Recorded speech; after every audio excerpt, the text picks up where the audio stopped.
वर्णिवेशरमणीय दर्शनम मंदहासरुचिराननाम्बुजं पूजितं सुरनरोत्तमैर्मुदा धर्मनन्दनमहं विचिन्तये।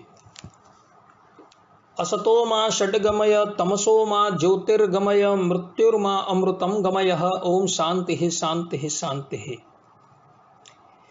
આજની જ્ઞાન સભાની અંદર પધારનારા બધા જ ભગવત ભક્તોને વેદાંતાચાર્ય પુરાણ ઇતિહાસાચાર્ય અમે ફિલોસોફી શાસ્ત્રી ડાકેશભાઈના હિતપૂર્વક જય સ્વામિનારાયણ। ગયા વખતની જ્ઞાન સભાની અંદર આપણે બધા ભગવાનનો ભક્ત જે છે એ ભક્તિ માર્ગની અંદર જે 32 અપરાધો કરે છે તેની આપણે ચર્ચા કરતા હતા અને આપણે 24 अपराधों जे छे त्या लगीननी चर्चाने विराम आपेलो हतो। कोई पण पदार्थ होय ने जगतनी अंदर तेना 5 भाव होय छे भक्तो। विशिष्टाद्वैती वेदांतीओए एना 5 भाव बतावेला छे। प्रथम अस्ति, बीजू भीति, त्रीजू प्रीति, चतुर्थ नाम અને પાંચમું રૂપ। અસ્થિ એટલે શું? તો જે ત્રિકાળની અંદર જે રહેવાનું છે એને અસ્થિ કહેવામાં આવે છે। અસ્થિ હિ આત્માને માટે કહેવાય છે। આત્માને સત શબ્દથી કહેવામાં આવેલું છે। परमात्मा ने पण सत शब्द थी कहेवामां आवे छे अने माया ने पण सत शब्द थी कहेवामां आवे छे, कारण के ए त्रिकालनी अंदर रहेवाना छे। एटले जे त्रिकालनी अंदर स्थिर थईने रहेवाना छे तेने अस्थि कहेवामां आवे छे। बीजू होय छे भीति। भीति एटले के जे अनुभवमां आवे छे एने भीति कहेवामां आवे छे। त्रीजू आवे छे प्रीति। प्रीति एटले शुं के जे वस्तु जे छे तेमांथी ए विविधपणे रूपांतर थवानी एने प्रीति कहेवामां आवे छे।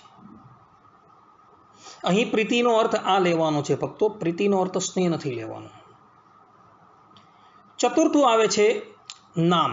कोई पण वस्तु बनावीए तो एनुं नाम होय छे। अने पांचमुं होय छे रूप। कोई पण वस्तु बनाववामां आवे तो ए कया रूपनी छे ए निर्णय करवामां आवे छे। कोई लाल रंगनुं होय, पीळा रंगनुं होय, श्वेत रंगनुं होय। आ बाबतने आपणे दृष्टांतथी समजीए। दृष्टांत तरीके माटी। भाई माटी जे छे ए त्रिकालनी अंदर रहेवानी छे एटले एने अस्थि कहेवामां आवे छे। माटी छे ते सत छे। હવે એ જ માટીનો અનુભવ થાય છે એટલે માટીને ભીતિ કહેવામાં આવે છે। અને એ જ માટીમાંથી વિવિધ પ્રકારની વસ્તુ નિર્માણ થવાની છે એટલે માટે એને પ્રીતિ કહેવામાં આવે છે। અને એ જ માટી જે છે તેની અંદરથી ઘટનું નિર્માણ થવાનું છે એટલે માટે એને કહેવામાં આવે છે ઘટ નામ। માટીનું નામ પડી ગયું ઘટ। અને એ જ માટીના ઘટને જ્યારે અગ્નિની અંદર પકાવવામાં આવે ત્યારે એ શ્યામવર્ણ અથવા તો રક્તવર્ણ ધારણ કરી દે છે। એ માટીનું રૂપ કહેવામાં આવે છે। હવે આની અંદર જે પ્રથમના 3 છે, અસ્થિ છે, ભીતિ છે, પ્રીતિ છે, એ નિત્ય રહેવાના છે। જ્યારે નામ અને રૂપ જે છે એ સ્થિર નથી રહેવાનું। કારણ કે ઘટ જે છે એટલે કે ઘડો એ જ્યારે તોડી નાખવામાં આવે એટલે ઘટ જે છે એ એના નામ અને રૂપથી રહિત થઈ જાય છે અને ચૂર્ણ રૂપ ધારણ કરી દે છે, એટલે ભૂકાનું રૂપ ધારણ કરી દે છે। એટલે પુનઃ એ માટીના રૂપની અંદર આવી જાય છે,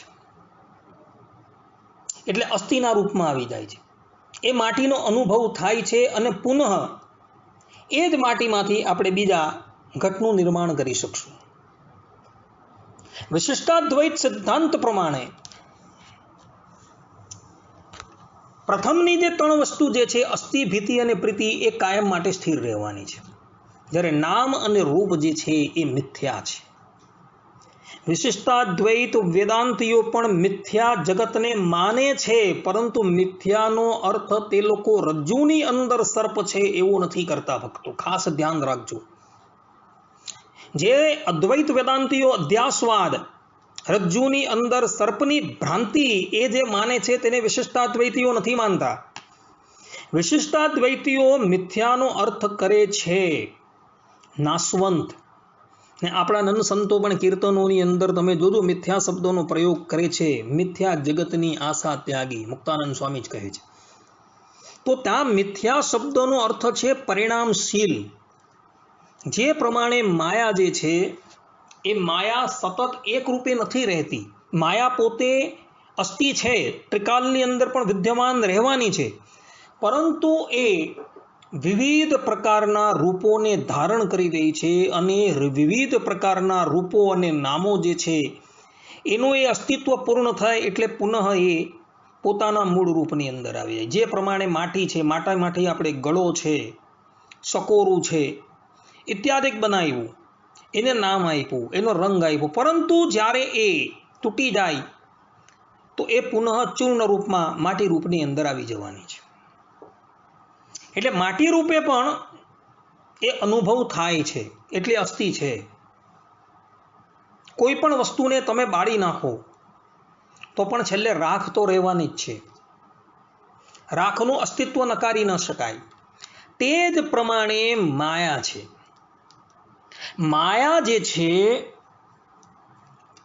એ વિવિધ જગત રૂપે થાય છે, પૃથ્વી રૂપે થાય છે, જલ રૂપે થાય છે, તેજ રૂપે થાય છે, અહંકાર મહતત્વ ઇત્યાદિ રૂપે થાય છે, પરંતુ એ કાર્ય અવસ્થાની અંદર. પરંતુ જ્યારે એ માયા કારણ અવસ્થાની અંદર આવી જાય છે ત્યારે એ અહંકાર મહતત્વ, પૃથ્વી જલ તેજ વાયુ ઇત્યાદિ બધી જ વસ્તુ જે છે એ બધી જ વસ્તુ પોતાના મૂળ રૂપની અંદર આવી જાય છે. કહેવાનું તાત્પર્ય એ છે કે ઈશ્વર જે છે તે પણ ત્રિકાલની અંદર રહેલા છે એટલે એને અસ્થિ કહેવાય છે. આત્મા જે છે તે પણ ત્રિકાલની અંદર રહેવાનો છે એટલે એને પણ અસ્થિ કહેવાય છે, અને માયા પણ ત્રિકાલની અંદર રહેવાની છે એટલે માટે એને પણ અસ્થિ કહેવામાં આવે છે. આ ખાસ ધ્યાન રાખજો. વિશિષ્ટાદ્વૈત દર્શનવાળા આ બાબતને ખાસ પોતાના હૃદયંગમ કરી દે કે ભગવાન સ્વામિનારાયણે ત્રણ તત્વની વાત કરેલી છે. જ્ઞાનમ ચ જીવ મહેશ રૂપાણામ સુષ્ટુ વેદનમ શિક્ષાપત્રીની અંદર, અને ઉપનિષદની અંદર પણ એ જ વાત થયેલી છે. શ્વેતાશ્વેતર ઉપનિષદની અંદર ભોક્તા ભોગ્યમ પ્રેરિતારમ. ભોક્તા એટલે જીવ, ભોગ્ય એટલે માયા, અને પ્રેરિતારમ એટલે ઈશ્વર. એટલે ત્રણ તત્વનું જ નિરૂપણ વેદ પણ કરે છે, અને સાક્ષાત શ્રીમદ નારાયણ ભગવાન શ્રી હરિ પણ પોતે કરે છે. એ ત્રણની અંદર જ બધા જ તત્વો સમાહિત થઈ જાય છે. સતે પંચાશટન ન્યાય. જે પ્રમાણે 100 રૂપિયા હોય તેની અંદર 50 રૂપિયા પણ હોય છે, 20 રૂપિયા પણ હોય છે, 10 રૂપિયા પણ હોય છે. જ્યારે સંક્ષિપ્તમાં કહેવાનું હોય, સમાસથી કહેવાનું હોય ત્યારે ત્રણ તત્વો કહેતા હોય છે, અને વ્યાસથી કહેવાનું હોય ત્યારે 25 તત્વો, 24 તત્વો, 28 તત્વો, 29 તત્વો એ પ્રમાણે કહેતા હોય છે. કહેવાનું તાત્પર્ય એ છે કે વિશિષ્ટાદ્વૈતીઓ ત્રણ તત્વને માને છે, અને ભગવાન સ્વામિનારાયણે અંત્યના 10મા વચનામૃતની અંદર તથા પ્રથમના 7મા વચનામૃતની અંદર ત્રણ તત્વની અંદર 5 ભેદ બતાવેલા છે: જીવ, ઈશ્વર, માયા, અક્ષર બ્રહ્મ અને પરબ્રહ્મ. જ્યારે વિસ્તારથી કહેવું હોય ત્યારે આ 5ને જે છે એ અલગ અલગ કીધેલા હોય છે, અને જ્યારે ત્રણ તત્વ સંક્ષિપ્તમાં કહેવું હોય ત્યારે જીવની અંદર જ અક્ષર બ્રહ્મને લઈ લેવામાં આવે છે, અને ઈશ્વર તત્વ વિરાટાદિક ઈશ્વર છે તેને પણ લઈ લેવામાં આવે છે.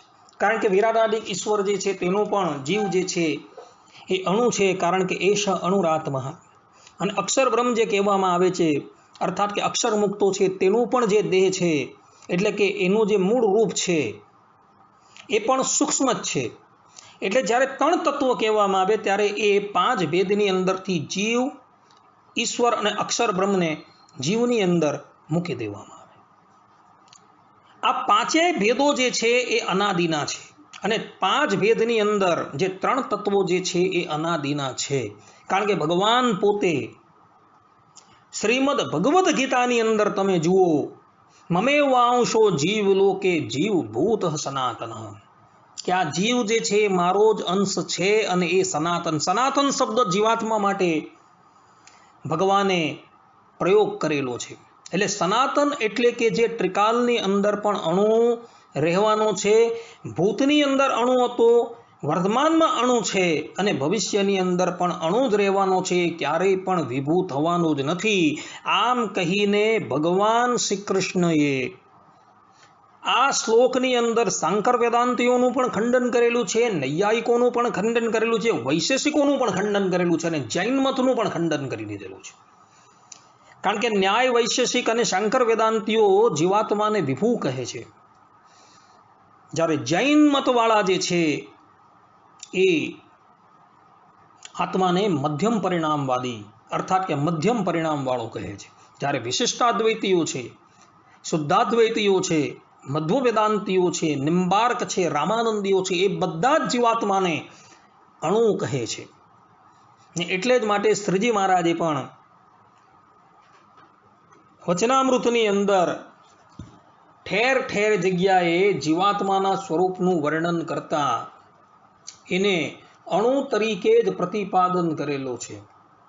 અને પોતે રચેલી શિક્ષાપત્રીની અંદર પણ ભગવાન સ્વામિનારાયણે આ જ વાત કરેલી છે. રૂસ્થો અણુ સૂક્ષ્મ ચિદ્રૂપો જ્ઞાતા વ્યાપ્યા અખિલાંતનો જ્ઞાન શક્ત્યાસ્તો જીવો જ્ઞેયો અચ્છેદ્યાદિ લક્ષણ. ભગવાન સ્વામિનારાયણ અહીં પણ જીવાત્માને સ્પષ્ટ રૂપે અણુ તરીકે જ પ્રતિપાદન કરે છે. એટલે વિશિષ્ટાદ્વૈત મત જે છે એ મતની માન્યતા એવી છે કે જીવ છે, ઈશ્વર છે અને માયા, આ ત્રણેય તત્વો જે છે એ અસ્થિ જ રહેવાના છે. એ લોકો ભૂતકાળની અંદર પણ અસ્થિ એટલે નિત્ય છે, વર્તમાન કાળની અંદર પણ અસ્થિ છે અને ભવિષ્ય કાળની અંદર પણ એ અસ્થિ જ રહેવાના છે. એની અંદર કોઈ પણ જાતનો બદલાવ આવવાનો નથી. આ વિશિષ્ટાદ્વૈતનો સિદ્ધાંત છે. જીવ ગમે એટલા સાધનો કરીને મરી જાય, પરંતુ એ ક્યારેય પણ ઈશ્વર તત્વ બની શકવાનો નથી. કારણ કે શાસ્ત્રોની અંદર એ ઈશ્વરને એકમેવા દ્વિતીયમ કીધેલા છે. ન તત્ સમશ્ચ અભ્યધિગશ્ચ દ્રશ્યતે, એવું વેદાંત કહે છે કે એ બ્રહ્મ તત્વ જે છે, ભગવાન છે, તેની સમતા કરી શકે એવું પણ કોઈ નથી અને એ બ્રહ્મથી શ્રેષ્ઠ પણ કોઈ નથી. એ કેવલ ને કેવલ અદ્વિતીય છે અને પોતે જ એક સ્વરાટ છે, એટલે કે પોતે જ પોતાના આધાર છે. જીવાત્માનું જે સ્વરાટપણું છે એ પરબ્રહ્મ પરમાત્માને આધીન છે. શાસ્ત્રોની અંદર, ઉપનિષદોની અંદર લખેલું સસ્વરાટ ભવતી, કે જીવાત્મા જ્યારે માયાનો ત્યાગ કરીને મુક્ત થાય છે ત્યારે સ્વરાટ થાય છે. સ્વરાટ એટલે પોતે પોતાનો આધાર જે હોય, પરંતુ ત્યાં આચાર્યોએ વ્યાખ્યા કરી છે એ કાળ અને માયાથી સ્વરાટ થાય છે, કાળ અને માયાથી સ્વતંત્ર થાય છે, પરંતુ એ પરમાત્માથી સ્વતંત્ર થતો નથી. કારણ કે શાસ્ત્રો કહે છે દાસભૂત સર્વેરાત્મા પરમાત્મન, દાસભૂત સ્વતઃ સર્વેર આત્મા પરમાત્મન, કે જીવાત્માઓ જે છે એ સ્વાભાવિક રીતે જ પરબ્રહ્મ પરમાત્માના દાસ છે. એટલે સસ્વરાડ ભવતી જે ઉપનિષદની અંદર કહ્યું છે એનો અર્થ એ પરબ્રહ્મ પરમાત્માને તો આધીન જ છે. કાળ અને માયા એનાથી એ સ્વતંત્ર છે, પરંતુ પરમાત્માને તો એ અનાદિનો આધીન જ છે. એટલે જ માટે જીવાત્માનું લક્ષણ કરતા શાસ્ત્રો કહે છે દાસભૂત સ્વતઃ સર્વૈરાત્મા પરમાત્મન, આ પ્રમાણે લક્ષણ કરે છે. કહેવાનું તાત્પર્ય એ છે કે વિશિષ્ટાદ્વૈત વેદાંતિઓ જે છે એ ત્રણ તત્વોને નિત્ય માને છે. આ ત્રણ તત્વો જે છે એ ભૂતકાળની અંદર, ભવિષ્યકાળની અંદર અને વર્તમાન કાળની અંદર પણ ત્રણ તત્વો છે અને છે, એકબીજાની અંદર ક્યારેય પણ એ ભળી જતા નથી. હા, શરીરી ભાવે જોવા જઈએ તો આ ત્રણેય તત્વો જે છે એ એકબીજાને અપૃથક છે.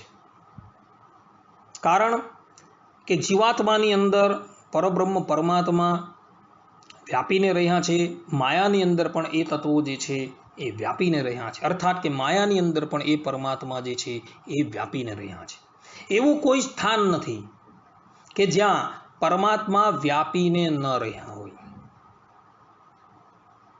કહેવાનું તાત્પર્ય એ છે કે જીવાત્મા અને માયા એ બધા જ ભગવાનના શરીર છે અને ભગવાન જે છે એ એના શરીરી છે.